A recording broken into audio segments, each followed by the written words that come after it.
Hi everyone, if you are new here, I am Nicole and I am so excited about today's video. If you are wanting to have a little drink, I'm gonna crack open this little Spider-Man Poppy, so let's rip into it. See if we get a good crack on it today. Ooh, that one was crispy. Okay, amazing, let's get started. So today I want to talk about Christian dating, why it is not working for y'all ladies and gents out there, and let's dive right into it. So I have my little notebook of notes here, and some things that I want to touch on are dating a non-believer versus dating a believer. I had a crush on this guy back in the day, little lore, and I did not have my standards with God yet, and I didn't know what I was looking for in a partner. And so those decisions led me down the path of this guy, let's say his name was Bob, was an atheist, and I knew in my heart I did not want to date somebody that did not believe in God. And by following the path of this guy named Bob, led me astray from my relationship with the Lord and led me into a lot of trouble. Let's just say that. So I think dating somebody that has clear intentions and they are a believer, and a believer doesn't mean like they just like believe in God. It is a doer of the word, not just a hearer of the word, and spreading the word and following with their purpose that they have in life and wanting to fill out their purpose, not just somebody says, oh, I believe there is a God, like Satan believed there was a God, you know? And so I think it's important to date a believer that is a doer of the word and not just a hearer of the word, and is somebody that is believing and fulfilling their purpose rather than somebody that just believes there is a God, because we all know that there is a God. It is somebody that is going to follow through with the commandments and building that relationship with the Lord that they want to have themselves. Is something that I learned was like a non-negotiable for me very early on with improving my standards and improving my relationship with the Lord. Another thing that I really value and have valued from a very young age is not anything casual. If I am dating to date, like, no thank you. I date to marry, and intimacy is for marriage. And I do not believe in casual hookup culture, like any of that. I was once working with a person who I asked, like, hey, do you date to marry? Or like, what are your like intentions with this girl? And he had said, oh, like, I'm just like dating, like it's fun right now. And I'm like, what is the point of that? Like, y'all are both wasting each other's time. If it's not going anywhere in the future, like, where is that going to lead you? To self-destruction, to intimacy before marriage, and sex before marriage, and not good stuff. And one thing I want to say about like sex before marriage is that when your emotions get tied into it and like you are bonded with that person forever, like they are with you forever.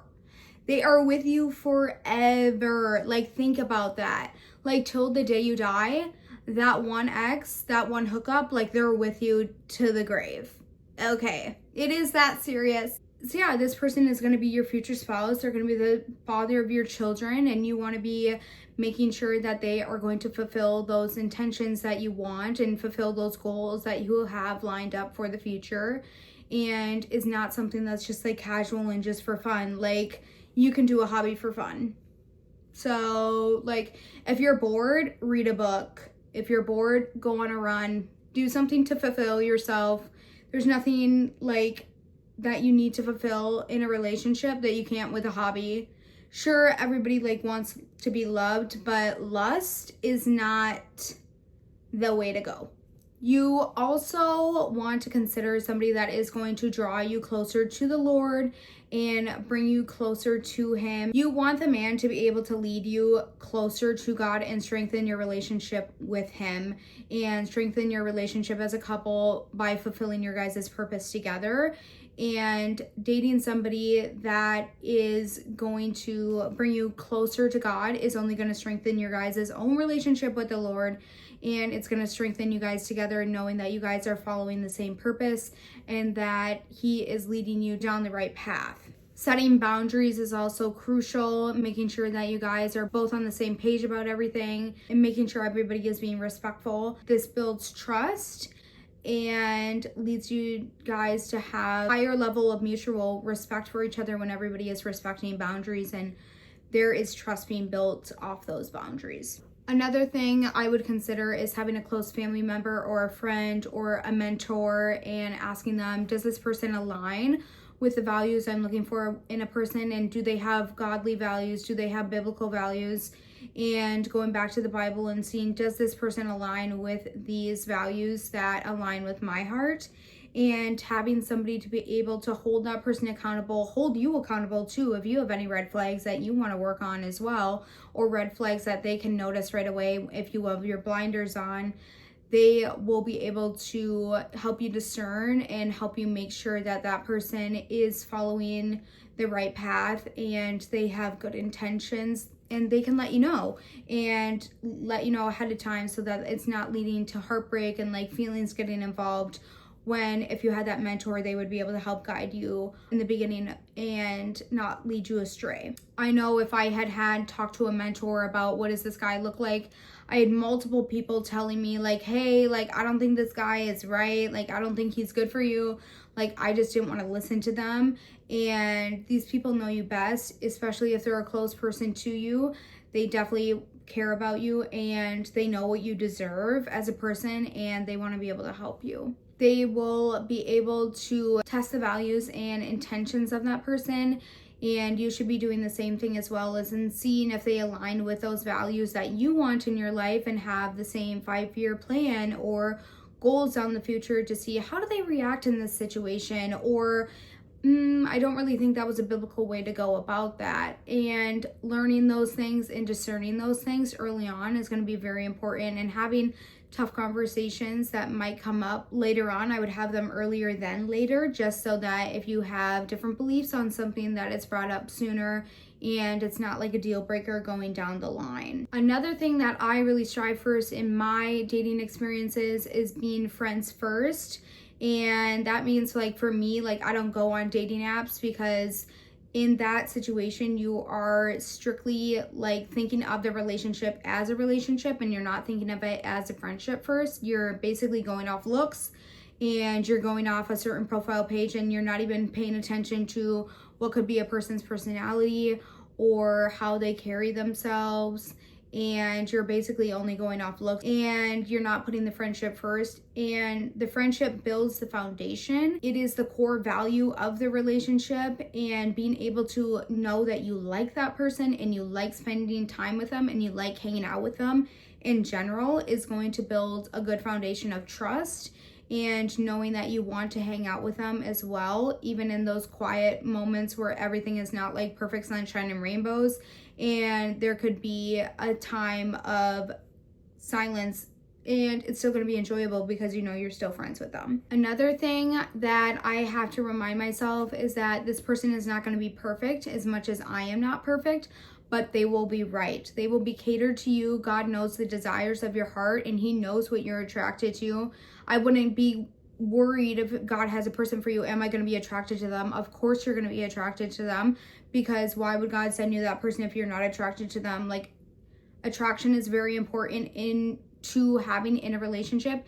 And even if you're friends first with somebody, there could be an instance to where you find them attractive later on. I know that has happened to one of my friends, where she was friends with this guy from high school and she was dating somebody else, but then they came together and she found him attractive even when she didn't, and when they were friends first. So it can happen, and I think it is very possible for attraction to grow later on, especially when you know the person and you know that they are a good person. It helps to not have unrealistic expectations going into a relationship and putting that pressure and that pedestal on them, because that can lead to issues down the road of idolizing or putting them on a pedestal and not putting God first, because you want that person to be perfect when they're never going to be perfect, and you're also not going to be perfect, and there's going to be things that you both want to change about each other, and that's going to be okay, and that's what makes us human. So really focusing on that is going to help you not lower your standards, but be realistic and say, okay, this man is not written out of a book,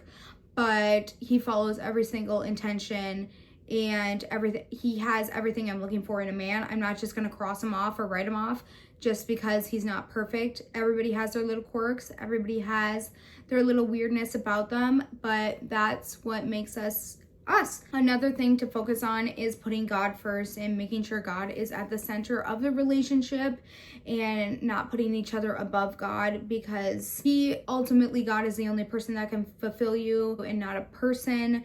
If you're looking for a person to fulfill you, that's not going to happen. Only God is able to fulfill you, and having that relationship with him is key over a partner. So if you are not in a situation to where you have your own relationship with God, I would very highly recommend doing that first before you put a person into the mix as well, because you are not going to be able to have like your mind in the right values or the right morals or the right habits and behaviors even to be looking for a godly spouse when somebody could be preparing for you. You're not even there yet. And that is something to focus on, is always putting God first in front of the relationship. Even if you guys get in an argument, you could come back and say, Lord, how can we work through this together as a couple, rather than being singular and yelling at each other and having an argument. If you guys are putting each other above God, it can be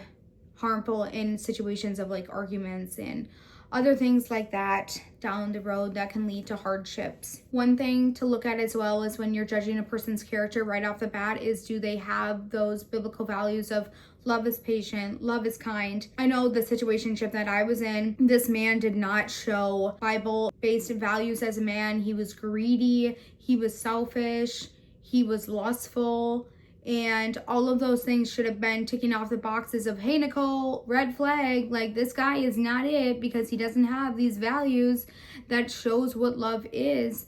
And it led me astray and was not good. I do believe that the man is going to be the one to lead. Women do not chase, they attract. You will be put in the place of the man, and God will lead you to that place of the man, but ultimately the man is going to be the one that recognizes you, and the man is going to be the one that is to chase and pursue you. Obviously, you can show interest in this man, you can flirt and make sure he knows that you're interested, because sometimes it can be scary to make the first move if you are a guy and not be like wanting to be disrespectful of like a woman's boundaries and like stuff like that. But ultimately, men should be the one to shoot the shot, and they will be the one doing the pursuing, and the women will be placed in the position for the man to be able to do that. And then again, the last thing I want to round this off of is having the same spiritual values. So making sure you guys are equally yoked and in your own path of pursuing the Lord and pursuing the purpose is the most important overall. And making sure that you guys have the same spiritual beliefs is really going to come down to who you guys are as people, and making sure that you guys are on the same track, and in general for making sure you guys are leading in the same direction. So thank you guys so much for watching this video. I hope it gave you some insight on some dating and made it a little bit easier for you guys. So thank you so much for watching, and I hope to see you in the next one.